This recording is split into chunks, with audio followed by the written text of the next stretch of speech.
Smart ఫోన్ని ఎక్కువగా వాడే అలవాటుని తగ్గించేది ఎలా? హరే కృష్ణ. ప్రస్తుతము పుట్టిన పిల్లల నుంచి ముసలి వాళ్ళ వరకు అందరికీ స్మార్ట్ ఫోన్తో పని ఉంది అని అందరూ అనుకుంటున్నారు. కానీ కొంచెం మనం విశ్లేషించి చూద్దాం. అసలు స్మార్ట్ ఫోన్ ఎవరికి అవసరం? పిల్లలకు అవసరమా? సాధారణంగా పిల్లలకి ఎందుకు అవసరం? అన్నం తినబెట్టేటప్పుడు స్మార్ట్ ఫోన్ చూయించాలి అని అనుకుంటారు, లేదా వాడు అన్నం తినడం అనుకుంటారు. యంగ్ పర్సన్స్కి ఎందుకు అవసరం? స్టూడెంట్స్కి వాళ్ళు బుక్స్ చదువుకోవాలి, అదే ఫోన్ ఉంటేనే ఈజీగా చదువుకోవచ్చు, ఆన్లైన్ క్లాసెస్ వినొచ్చు అని అనుకుంటారు. ముసలి వాళ్ళు ఎందుకు అంటే ముసలి అయిపోయిన తర్వాత సినిమాలు టీవీలు చూసుకుంటే గడపాలని స్మార్ట్ ఫోన్ అనుకుంటున్నారు. కానీ మనం ఇంతవరకే అనుకుంటున్నాం, కానీ దీనివల్ల చాలా దుష్ప్రభావాలు ఉన్నాయి. కొందరు మమ్మల్ని అడుగుతుంటారు, అసలు స్మార్ట్ ఫోన్ అలవాటు ఎలా తీసేయాలి స్వామి, అసలు నేను ఎలా మానేయాలి అంటే మేము చెప్పే ఈజీ సొల్యూషన్ ఏంటంటే, మీరు ఫస్ట్ కొంతకాలం వచ్చి కూర్మ గ్రామంలో ఉండండి. ఇక్కడ మేము కరెంట్ ఫోన్లు టెక్నాలజీ ఏం వాడట్లేదు, హ్యాపీగా మీరు కొన్ని రోజులు ఉంటే అలవాటు అవుతుందని చెప్తాం. కానీ మళ్ళీ కొందరు ఏమంటారు, ఇంటికి వెళ్ళంగానే మళ్ళీ అలవాటు అవుతుంది అని అంటారు. కానీ ఇక్కడ మీరు ఏదైతే నేర్చుకుంటారో దానివల్ల మీరు ఏమేమి నేర్చుకుంటారో చూడండి. ఒకటి, అసలు మనము స్మార్ట్ ఫోన్ యూస్ చేసే పర్పస్ దేనికి? ఉదాహరణకి ఇప్పుడు పిల్లలకి అన్నం తినబెట్టేటప్పుడు స్మార్ట్ ఫోన్ చూపించాలని చాలా మంది అనుకుంటారు, ఎందుకంటే వాడు తింటాడని. కానీ మీరు ఒక పాయింట్ మర్చిపోయారు. యశోదమ్మ కృష్ణుడికి ఏం చెప్పింది? అన్ని కూడా భగవంతుడి కథలు చెప్పుకుంటూ, కృష్ణుడు భగవంతుడే కానీ ఆ కథలు చెప్పుకుంటూ ఆవిడ అన్నం తినిపించేది, పాటలు పాడుకుంటూ అన్నం తినిపించేది, అటు ఇటు తిప్పుకుంటూ అన్నం తినిపించేది. అప్పుడు వాడికి అరుగుతుంది, తనకి అరుగుతుంది, తల్లి బిడ్డ మధ్యలో ఒక రిలేషన్ ఏర్పడుతుంది. కానీ ఇప్పుడు స్మార్ట్ ఫోన్ ఏం చేసింది? తల్లి బిడ్డల మధ్యలో ఏం రిలేషన్ లేదు. వీడు ఏదో ఆమె చిప్స్ పెడుతుంది, వీడు చిప్స్ తింటుంటాడు, ఏదో కడుపు నిండా నింపుతుంటాడు, అది ఏదో గేమ్స్ ఆడుతుంటాడు. Relation break. వాడు కళ్ళు పాడవుతున్నాయి, వాడి మైండ్ స్పాయిల్ అవుతుంది, తల్లితో ఉన్న ప్రేమ పోయింది, తల్లి వండి పెట్టే పని తప్పింది, చిప్స్ తిండి పెడితే అయిపోతుంది. సో ఇదొక నష్టం చిన్నపిల్లలకి. యంగ్స్టర్స్ వాళ్ళు చదువుకోవాలి అంటే బుక్స్ ఉన్నాయి, ఎన్నో బుక్స్ రాస్తున్నారు, విక్రమ్ సిరీస్, మోడర్న్ సిరీస్ ఏవో రాస్తున్నారు. మాకు యాక్చువల్గా కూర్మగ్రామ్లో మాకు పని లేదు, మీ గురించి ఐడియాస్ ఇస్తున్నాను. బుక్స్ ఉన్నాయి, బుక్స్ చదవండి, ఎనఫ్. ఆ స్టడీస్ తోటి మీరు పాస్ అయిపోవచ్చు, ఏదో ఒకటి చేయొచ్చు. కానీ స్మార్ట్ ఫోన్లోనే నేను చదువుకోవాలి, స్మార్ట్ ఫోన్లో చదువుకోవాలి అంటే మెల్లగా ఏం చేస్తారు? మీరు చదువుకుంటూ ఏదో అశ్లీలమైన వీడియోస్ అలవాటు అవుతాయి.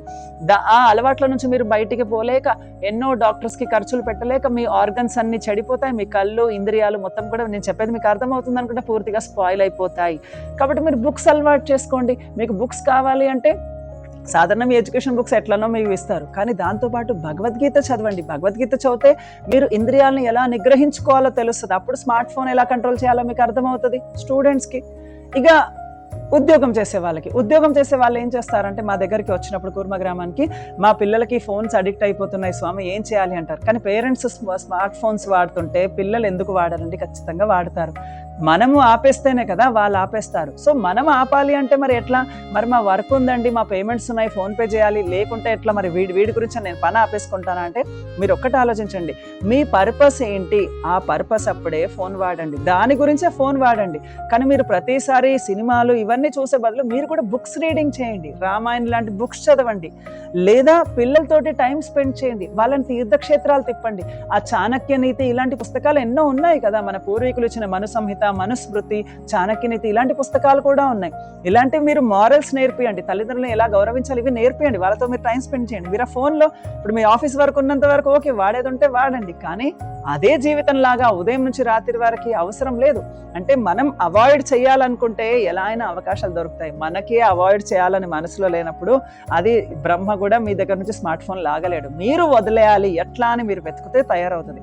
ఇక ఓల్డ్ పీపుల్ వాళ్ళు చాలా మంది ఏంటంటే, శంకరాభరణం ఇలాంటివి ఎన్నెన్నో పాత సినిమాలు చూస్తూ ఆనందం పొందుతుంటారు. కానీ వాళ్ళకు ఒక విషయం వాళ్ళు మర్చిపోయారు ఏంటంటే, స్మార్ట్ ఫోన్ ఏం చేస్తుందంటే అదొక ఊబి లాంటిది. ఊబి అంటే తెలుసా? ఒకసారి అందులో మనిషి మునిగాడు అనుకోండి, ఎవరు లాగినా బయటికి రాడు, అందులో మునిగిపోతూనే చివరికి వాడు మృత్యు వచ్చే వరకు మునిగిపోతాడు. అలానే స్మార్ట్ ఫోన్ అనేది ఎలాంటిదంటే, మనిషిని తెలియకుండానే తన ఇంద్రియాల్ని, మనస్సును, బుద్ధిని, బంధువుల్ని అన్ని కూడా క్షీణింపజేస్తుంది, అందులో తీసుకెళ్ళిపోతుంది. ముసలివాడు అయిపోయిన తర్వాత మనిషి యొక్క ధర్మం అంటే, ఒక 50 years క్రాస్ అయిపోయాడు అనుకోండి, ఈ ఫోన్లు ఫస్ట్ పక్కన పెట్టాలి, ఈ యొక్క టీవీలు సీరియళ్ళు పక్కన పెట్టాలి. అప్పటి వారికి వాడమని చెప్పట్లేదు నా ఉద్దేశం, నేను ఫస్ట్ నుంచే చెప్తున్నాను. టీవీ సీరియల్స్ అనేటివి యాక్చువల్గా అవన్నీ మనం చూసి టైం వేస్ట్ చేయడం కాదు, ధర్మంగా ఎలా జీవించాలో చిన్నప్పటి నుంచి నేర్చుకోవాలి, ప్రహ్లాదుడిలాగా. సో 50 years దాటిన తర్వాత మనము భక్తుల మధ్యలో ఉండి వాళ్ళకి సేవ చేయడం, వాళ్ళతోటి మాట్లాడడం, ఆధ్యాత్మికం తెలుసుకోవడం, ఈ విధంగా మనం శరీరం వదలడానికి ప్రిపేర్ అవ్వాలి.